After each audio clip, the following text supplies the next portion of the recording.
தேவார பாடல் பெற்ற பெயர் திருநல்லூர் பெருமணம் என்பது. இதற்கு ஏன் ஆச்சால்புரம்னு பேருனா ஆச்சாரியர் முதல் ஆச்சாரியராக ஞானசம்பந்த பெருமானா இன்றைய கால தொடக்கத்திலுமே நமக்கு ஞானசம்பந்தருடைய அவதார தலமாக இருக்கிறது. இன்றைக்கு நாம் பார்க்கறது ஞானசம்பந்தருடைய முக்தி தலம். ஞானசம்பந்தருடைய அவதார தலத்தை காலத்தில் தொடங்கியிருக்கிறோம். இப்போ ஞானசம்பந்தர் முக்தி தலத்துக்கு வந்திருக்கிறோம். ஞானசம்பந்த பெருமானார் முக்தி அடைந்த தலம், ஆச்சாரியர் முக்தி அடைந்த தலம்ங்கிறதுனால அதுக்கு ஆச்சாரியர் புரம் என்பது பெயர். அதுதான் ஆச்சால்புரம் என்று நாம் காணிக்க வழிமுறை. இந்த நல்லூர் பெருமணம் ஞானசம்பந்தருடைய மாமனார் ஊருங்க. ஞானசம்பந்தருக்கு 16 வயது நிரம்பிய பொழுது ஞானசம்பந்த பெருமானார் திரு மயிலாப்பூர் தொண்டிநாட்டில் இருக்கிறார். அங்கு சிவனேஸ்வருடைய மகளை திருமணம் செய்து கொண்டு கேட்ட பொழுது இது திருவருளாலே நாம் பெற்ற பெண் என்று சுவாமி விலக்கிவிட்டு அங்கிருந்து புறப்பட்டு நேரடியாக சீர்காழி வருகிறார். சீர்காழிக்கு வந்த பொழுது புண்ணிய 16 ஆண்டு ஞானசம்பந்த பெருமானருக்கு 16 வயது இருந்ததுனால திருமணத்திற்கு சுவாமிகளுக்கு விண்ணப்பம் பண்ணுகிறார்கள். அவங்க அப்பா போய் உடனே அதற்கு இது நமக்கு திருமணம் என்பது எதற்காகனா ஞானத்தடைவதற்குரிய கருவி. இதுதான் இந்த திருமணத்தை செய்து கொண்டு கணவன் மனைவியாக இருந்து தர்மங்களை வளர்த்திருக்க வேண்டும், மாகேஸ்வர பூஜை செய்ய வேண்டும், அதற்காகத்தான் திருமணம் செய்து கொள்ள வேண்டும் என்று இருக்கிறது. ஏற்கனவே அவர் அடைய வேண்டிய ஞானம் என்று இனி ஒன்றும் இல்லை என்பதனால அதற்குரிய கருவியாக திருமணத்தை செய்து கொள்ள வேண்டிய அவசியம் இல்லை என்பதனால வேண்டாம் என்று விளக்குகிறார் சுவாமி. இருந்தாலும் வைதிக வழக்கத்தை நீங்கள் நிலநாட்ட வந்திருக்கிறீங்க, அந்த வைதிக வழக்கத்தில் முக்கியமான ஒன்று திருமணம் என்பது. அதை நீங்கள் செய்து கொட்டினால்தான் மக்களுக்கு அது நன்றாக இருக்கும் என்று விண்ணப்பம் பண்ணதுனால சரி என்று சுவாமி திருவருள் அப்படியா இருந்தால் ஆகட்டும்னு திருமணத்திற்கு பெண் பார்க்கிறார்கள். இந்த ஆச்சாலபுரத்தைச் சேர்ந்தவர் தோத்திர புறநாமிகை என்று பெயர் சொல்கிறார்கள். இந்த அம்மையாருடைய பெயர் நமக்கு தெரியவில்லை. பெரிய புராணத்தில் சேக்கலார் சுவாமி சொல்லல. கொட்டையூர் சிவப்பொழுது தேசிகர் அப்படிங்கிற பெருமகனார் ஆச்சாலபுரத்துக்கு புராணம் படித்தார். தலபுராணம் இருக்கு. அந்த தலபுராணத்தில் அந்த அம்மையார் பெயர் சொக்கியார் என்றும் தோத்திர பூர்ணாம்பிகை என்றும் சொல்லப்படுகிறது. அவருடைய அப்பா பெயர், அதாவது மாமனார் பெயர் வந்து நம்பாண்டார் நம்பி. நம்பியாண்டார் நம்பி வேற, நம்பாண்டார் நம்பி வேற. நம்பியாண்டார் நம்பி திருமுறைகளை கண்டுபிடித்து கொடுக்கிறதுக்காக உதவியவர். அவர் தான் அவருடைய பிள்ளையார் திருவந்தாதி, திருத்தொண்டர் தொகையெல்லாம் பாடினது அவர். திருத்தொண்டர் திருவந்தாதியெல்லாம் பாடினது அவர். தான் திருமுறை ஆசிரியர் அவர். இந்த நம்பாண்டார் நம்பிங்கிறவர் ஞானசம்பந்தருடைய மாமனார். மாமனார் வீடு எங்க இருந்ததுன்னு ஊகிக்கிறாங்க அப்படின்னா இந்த வடக்கு வீதியில் ஒரு இடம் இருக்கிறதா சொல்கிறார்கள். இதுக்கு நேராக ஒரு இடம் இருக்குது. அந்த இடத்துல அவருடைய மாமனார் வீடாக பாவிப்பாங்க. இங்கே உள்ள திருமேனி 2 பேருக்கும் இருக்குது. பொண்ணு மாப்பிள்ளை 2 பேருக்கும் திருமணி இருக்குது. ஞானசம்பந்தம் இருக்கும், அவருடைய மனைவி தோத்திர பூர்ணாம்பிகைகளுக்கும் இருக்குது. திருமண ஏற்பாடு செய்கிறார்கள். திருமணத்திற்காக மாப்பிள்ளையா சுவாமி அங்கேருந்து வருகிறார். திருமண ஏற்பாடுகள் நடக்கிறது. மாமனார் பாத பூஜை பண்ணி மாப்பிள்ளை அழைச்சிட்டு வர மணவரைக்கு. அப்போ ஞானசம்பந்தருக்கு திருமணம் வேண்டாம் என்று தோன்றுகிறது. அதுக்கு என்ன காரணம்னா, அந்தரர் குலத்தில் பிரம்மச்சாரிங்கிற நிலையிலேருந்து மாறி கிரகஸ்தங்கிற சம்பிரதாயத்துக்கு மாறுகிறார். ஆசிரமத்துக்கு மாறாது. கிரகஸ்தருக்கு என்ன கடமைனா தீ வளர்க்கணும். தாட்சிணாக்னியம், கார்கபத்தியம், ஆகமனியம்னு சொல்லக்கூடிய 3 தீ. அந்த அக்னி வளர்த்து அக்னிகா கோத்திரம் பண்ண வேண்டியது ஒவ்வொரு பிராமணருடைய கடமை. அப்போ பல தேவர்களை எல்லாம் பெரியவர்களுக்கெல்லாம் பலி பொருட்கள்லாம் கொடுக்க வேண்டும் என்று அவர் நினைக்கிறார். பெருமான வம்பரா வரிவண்டு மணம்நாள மலரும் மதுமலர் குன்றையான் அடியலால் பேனா எம்பிரான் சம்பந்தற்கடியாருக்கும் அடியன்னு சொல்லியிருக்கோம். அப்போ சிவருமானை தவிர்த்து வேறு ஒருவரை இறைஞ்சாத ஞானசம்பந்த பெருமானார் ஏனைய தேவர்களுடைய பெயர்கள்லாம் சொல்லி ஆகுது எல்லாம் கொடுக்க வேண்டியிருக்குமே, இந்த இல்வொழுக்கம் வந்து சூழ்ந்ததே என்று. ஏன்னா இதை ஒழுக போக இன்னும் பல பிறவிக்கு வித்தாகி விடுமே என்று நினைக்கிறார் சுவாமி.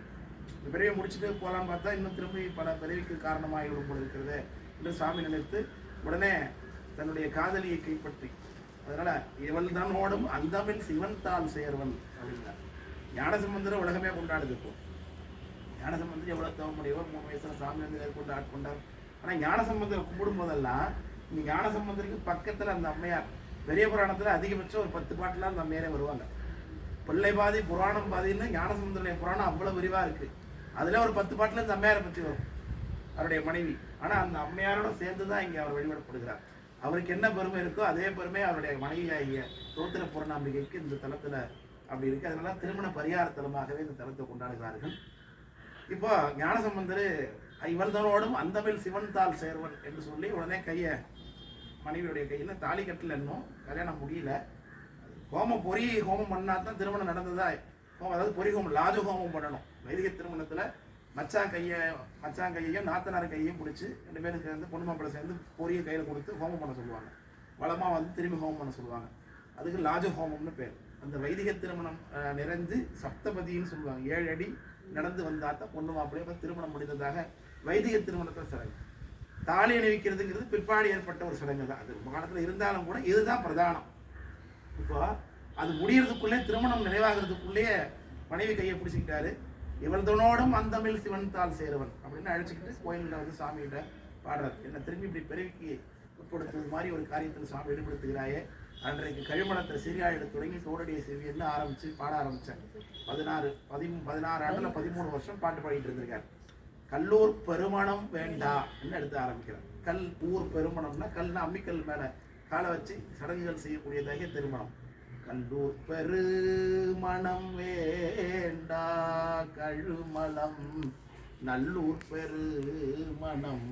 நல்லூர் பெருமணம் வரைக்கும் கழுமலம் சிறுகாழி, நல்லூர் பெருமணம் வரைக்கும் பாட்டு மெய்யாய்த்தில நான் பாடின பாட்டு எல்லாம் பொய்யா போச்சா, அது நீ ஏற்றுக்கொள்ளவில்லையா அப்படின்னு கேட்கிறார் சாமி. பாட்டு மெய்யாய்த்தில சொல்லூர் பெருமணம் சூடலரே தொண்டர் நல்லூர் பெருமணம் மேயனம் பானே. அந்தாளி குறிஞ்சி பண்ணு சாமா காணத்துல, சாமா ராகத்துல அங்க இதுல பாடி காமிச்சு பார்த்தீங்களா. சொன்ன வெண்ணீரணி மார்பில் தோல் புனைந்து, அது குருகாவர் வெள்ளடை. இந்த 2 தளத்துக்கு மட்டும்தான் சாமா ராகத்தில் அமைந்த அந்தாளி குறிஞ்சி பண்ணு அமைந்தது. சாமி பதிகம் பாடினார். உடனே சிவபெருமான் அவர் கேட்காமலே கொடுக்குறவர், இப்போ கேட்குறாரே கொடுக்காமலே கொடுக்குறாரு. உடனே சாமி என்ன பண்ணார், இந்த பெருமணத்தில் உள்ள சிவலிங்கம் அப்படியே ஒரு கோயிலையே மூடி ஒரு சிவஜோதியாக சுவாமி தோன்றினார். நீயும் பூவை அண்ணாலும் உன்னுடைய மனைவி உன் புண்ணிய மனத்தில் வந்தார் யாவரும். உன் திருமணத்துக்கு யாரெல்லாம் வந்தாங்களோ அத்தனை பேருமே நம்பால் சோதியில் வந்து கொடுங்க என்று இவருக்கு மட்டும், இவர் கேட்டது இவருக்கு முத்தி, ஆனா வந்தவங்க அத்தனை பேருக்கும் முத்தி கொடுத்துருக்கார் சுவாமி. அதனாலதான் அழகா சொல்லுவாரு, வேறு திரு அருளால் வீடு பெற வந்தாரும் பார்க்கிறாங்க. கல்யாணம் நடக்குது, நம்ம ரோட்ல போறோம், ஒரு சேட்டு வீட்டு கல்யாணம் நடக்குது, பெரிய விஷயம் நடக்குது, நின்று அதை பார்க்குறோம். இந்த இடத்துல ஏதோ ஒன்று கொடுக்குறாங்கன்னா வாங்குறது இல்லை நம்ம இப்போ. அது மாதிரி யாரோ வந்தாங்க, ஆனா அங்க முத்தி கொடுக்குறாங்கன்னா வந்து அவங்க போந்துட்டாங்க. அதனால வேறு திரு அருளால் வீடு பெற வந்தாரும் என்று சொல்லுகின்றார். உடனே எல்லாரும் சென்று ஜோதிபால ஐக்கியமாகுங்கன்னு சொல்லி இந்த பதியத்தில் சொல்கிறார் சுவாமி. இந்த பதியத்தில் அற்புதமான கருத்து சொல்லுவார். அன்புரு சிந்தையராகி அடியவர் நண்புரு நல்லூர் பெருமணம் மேவி நின்று இன்புறும் எந்தை இணையடியேத்துவார் துன்புறுவார் அல்லர் தொண்டு செய்வாரே. முக்கியமான அறிவு கொடுக்கிறார். துன்புறுவார் அல்லர் தொண்டு செய்வாரே. சைவ சமயத்தில் இருக்கிறோம் அப்படிங்கிறதுக்கு என்ன அடிப்படை கருத்துன்னா, பணிவு தாழ்வனும் தன்மையோடும் சைவமாம் சமயம் சாரும் ஊழ் பரல் அரிது. நம்ம எவ்வளோ பணக்காரங்களான இருக்கலாம், எவ்வளோ வடால் படிச்சிருக்கலாம், பட்டத்துக்கு மேலே பட்டம் வாங்கியிருக்கலாம், ஆனால் ஒரு திருநீர் ருத்ராட்சம் மற்ற அடியவருக்கு கீழே தான் நாம இருப்பது தான் சைவ சமயத்தில் இருக்கிறோம் என்பதற்கான அடையாளம். அது பாட்டுக்கு இருக்கு, ஒன்றும் செய்யப்படுது. அதனால இப்போ அப்படி தொண்டு செய்கிறவருக்கு தான் சாமி இன்பத்தை கொடுப்பார் என்பதை இந்த பதிகத்தில் பதிவு பண்ணுகிறார். அப்புறம் எல்லாரும் சேர்ந்து பல்லாக்கு தூக்குறவங்கலேருந்து அவங்க அப்பா அம்மா, மாப்பிள்ளோட அப்பா அம்மா, பொண்ணோட அப்பா அம்மா, நேற்று திருப்புகலூரில் சமகாலத்தில் இருந்த நாயன்மார்கள்லாம் பார்த்தோம். திருத்தொண்டு நாயனர் அவர் முடிச்சு தனியாக அடைஞ்சிட்டாரு. அங்கே திருநிலக்க நாயனார் ஒருத்தர் பார்த்தோம். அவர் தான் இங்கே புரோகிதம் பண்ணுறாரு கல்யாணத்துக்கு. திருநிலக்க நாயனார் அவருடைய மனைவி, இவர் கூடவே இருக்கக்கூடிய திருநீலகண்ட யாழ்ப்பாணர் அவருடைய மனைவி, முருக நாயனார் முதலான அத்தனை பேருமே திருமணத்துக்கு வந்த அத்தனை பேருமே இந்த ஜோதிபால் ஐக்கியமாகறாங்க. இந்த இடத்துல ஒரு செய்தி ஒன்று சொல்லுகிறார்கள். அதாவது இந்த திருமணத்துக்கு வந்திருந்த பெண்கள்ல வீட்டுக்கு விளக்காக இருக்கக்கூடிய பெண்கள் எல்லாம் ஓரமாக நின்றாங்களாம். இது ஜோதிபால் எங்களுக்கு உள்ள போக வழி உண்டா, எங்களுக்கு நாங்கள் உள்ள வரலாமா அப்படின்னு ஞானசம்பந்தர் சொன்னாரா, பெருநெருப்புக்கு ஈரம் இல்லை அனைவரும் போட்டுங்க அப்படின்னாங்க.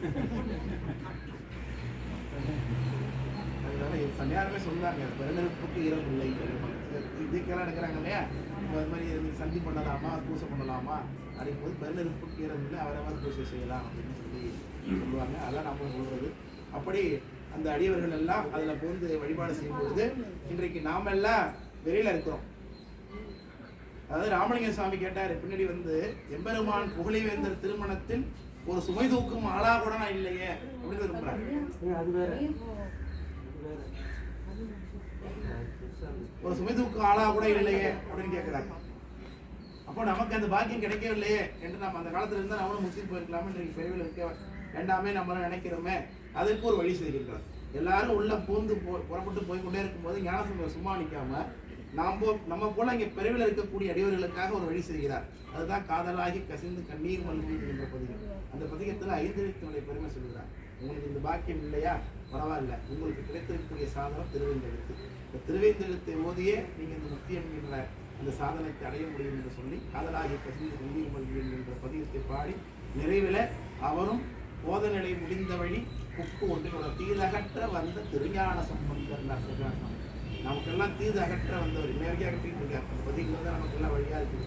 தீதகற்ற வந்த திருஞான சம்பந்தர் காதலியை கைப்பற்றி கொண்டு வளம் செய்தவர்கள். என்னுடைய காதலியாகி அம்மாவை கைப்பற்றி செய்து காதலியை கைப்பற்றி கொண்டு வளம் செய்தவர்களை தீதகற்ற வந்த திருஞான சம்பந்தர் போதநிலை முடிந்த வழி புக்கு ஒன்றில் உடனானார் என்று அவரும் அந்த ஜோதியை ஐக்கியமானார். ஜோதி அதோடு மறைந்து விட்டது அப்படின்றது அந்த ஜோதியிலே பழைய சிவலிங்கம் தோன்றி நிற்கிது இன்றைய வரைக்கும். அப்படியே இது அழகாக ஆவணி மாதத்தில் வைகாசி மாதத்தில் 3 நட்சத்திரத்தில் அழகாக நம்முடைய தர்மியாதன திருக்கோயில் தான் இருக்கும். தர்மியாதன திருக்கோயிலில் ரொம்ப அழகாக பரிமாணம் பண்ணுகிறார்கள்.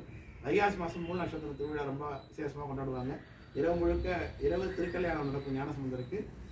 இரவெல்லாம் புறப்பாடாக சாமியை தோத்திரப்படுறாமே உள்ளே வரும்பொழுது அதிகாலையில் 4 மணிக்கு ஐக்கிய விழா நடக்கும்.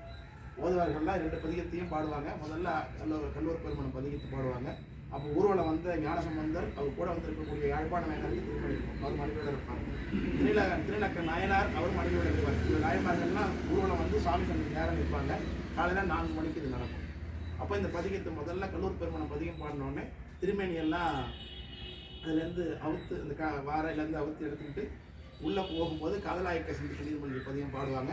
அப்போது சாமியோடைய உள்ள இருக்கிற மூலமூர்த்திக்கு பின்னாடி பெரிய கொப்பரையில் நிறைய கற்பூரத்தை வச்சு ஏற்றி வச்சுருப்பாங்க. அப்படியே பெரிய ஜோதி சிவஜோதி எழுந்தது போல் காட்சி கொடுக்கும். அப்போ இந்த திருமணிகள்லாம் உள்ளே கொண்டே வச்சு தீபார்த்தனை பண்ணுவாங்க. அது காலையில் 5 மணிக்கு ஐக்கிய காட்சி என்று நடக்கும். ரொம்ப அழகாக கொண்டாடுவாங்க.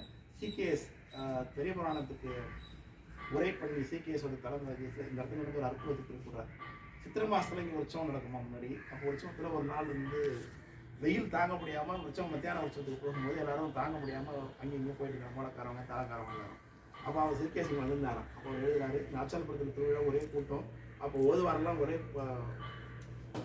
வெயில் தாங்க முடியாமல் இருக்குது, என்ன பண்ணுறது தெரியலங்கும் பொழுது அப்போ என்ன பண்ணுறதுன்னு சொல்லிட்டு திருவையாறு பதிகம், திருவையாறில் அப்பர் சாமி சுழலார் துயர் வெயில் சுட்டிடும் போது அப்படி தொண்டர் துண்ணி நிழலாவன ஐயார் நடித்தலைமைன்னு ஒரு பதிகம் இருக்குது. அந்த பதிகத்தை எல்லாரும் பண்ணாங்க. அப்படியே உடனே கொஞ்ச நேரத்துலேயே அப்படியே மேகம் மொத்தமாக கூடி கொஞ்ச நேரத்தில் மழை வந்து அது கொஞ்சம் நேரம் மாறி இருக்கிறது. அப்படியே அற்புதமாக பதிவு பேசிட்டு இந்த சாமி பிரத்யட்சமாக இந்த கோவிலுக்கு நமக்கு தான் பார்க்க வேண்டிய வாய்ப்பெல்லாம் போயிடுச்சு. வேறு ஒரு அதே மாதிரி கோயில் இன்னொரு விஷயம் என்ன ரெண்டாவது மோசம் அதை கடன் தீர்த்துக்காக கும்பிட்றாங்க. ஞானசம்பந்தர் தோத்திரப்படுறாயோட கம்பை சமயத்தில் இருப்பாங்க. உள்ளே போகும்போதே பார்க்கலாம். அது வேற எங்கேயும் பார்க்க முடியாது. 2 பேரும் கல்யாணம் கொடுத்த ஞானசம்பந்தர் எந்த கோயில் போனால் தனியாக தான் இருப்பார். இந்த கோயிலில் மட்டும்தான் இருக்க திருமண பரிகாரத்தை வந்து திங்கக்கிழமை தோறும் வந்து எல்லாரும் பரிகாரத்தை அனுப்புவாங்க. யாருக்காவது குழந்தைக்கு கல்யாணம் வேணும் பண்ணணும் அப்படின்னாக்க பிரார்த்தனை பண்ணிக்குவாங்க. அதான் அந்த கோயிலுக்கு விசேஷம். ஞானசம்பந்தர் நேற்று நம்ம அப்பர் சாமியோட முக்தித்தலம் பார்த்துருக்கிறோம். இந்த ஞானசம்பந்த அவதாரத்தெல்லாம் பார்த்தாச்சு, ஞானசம்பந்தர் முக்தித்தலம் பார்த்தாச்சு. இப்போ நமக்கெல்லாம் முக்திக்கு விட்டாக தில்லையே சாயந்தரம் பார்க்க முடியாது. ரொம்ப பலவிதமாக இருக்கு. சிதம்பரத்தில் போகிறாங்க. சரி, இப்போ சாப்பாடுக்கு போனாங்க.